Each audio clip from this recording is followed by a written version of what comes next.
Asalaamu calaykum waraxmatullaahi tacaala wabarakaatu. Kulanti wacan oo wanaagsan daawada meel walba aad naga daawanayso. Kusoo dhawaaw sheekadii waa suge iyo warsame socdaalkii 30 maalmood qaybteedii 3.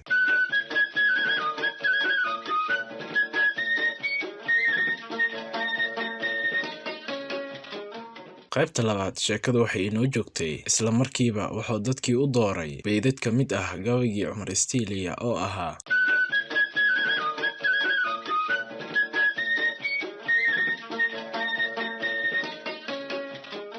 qaybta 3 waxay ku bilaabmaysaa meeshiyo aawow iyo aawow xaawo iyo aadan arligeennii xoolahani way ku isirnaayeen adduunse lama sina geel horaa laysu aaminaaye waa waxay abaartu dhaqdeen odayadeeniiye haddii oo fuweyno ratiga eyra laga qooqsho amiin qayrka galabtii hadduu aaran soo didiyo usha kol iyo 2 jeer haddaad yaro ogeysiiso umalkii uu qabay doob hadduu awda kaga siiyo indhalaliska micido sidii aar u raminaayo kolna waxa adduunka la lahayn aabe socodkaasi si weyn ayuu dadkii gabaygaas ugu riyaaqay qaarkoodna waxayba wadajir ugu luuqeeyeen beydkii ugu dambeeyay oo ah kolna waxaan adduunka la lahayn aabe socodkaasi intaan oo warsamo gabaygii tirinayay dadkuna sida xiisaha leh ugu jiibinayeen waxaa carabistiis la ahaa oo faruuraha ruugayay wiilkii dhaanraac ahaa wuxuuna diidan yahay sheekada aan asaga macnaha u lahayn oo ay odayaashan aan wakhtiga la socon la neefneefsanayaan si uu isaga aamusiyo ayuu dhaanraac u shitay makiinada suxuunta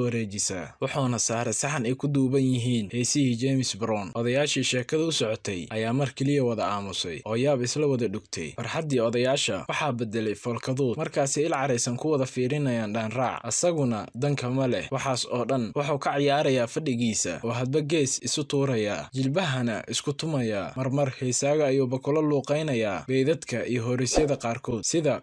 jirooba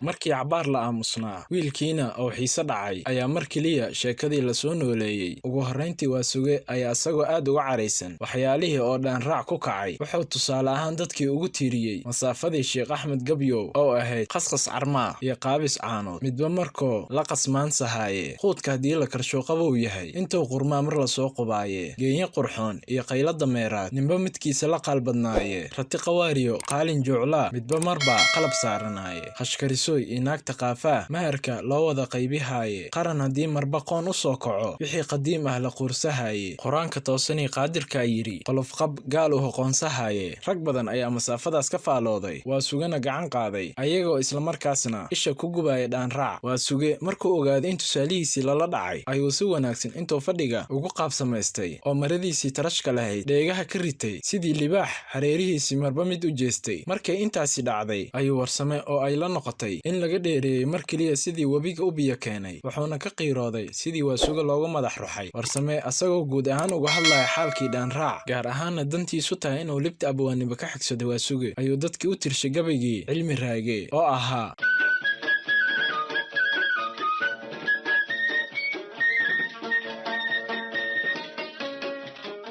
intaas waxay noogu dhammaaday sheekadii waa suge iyo warsame socdaalkii 30 maalmood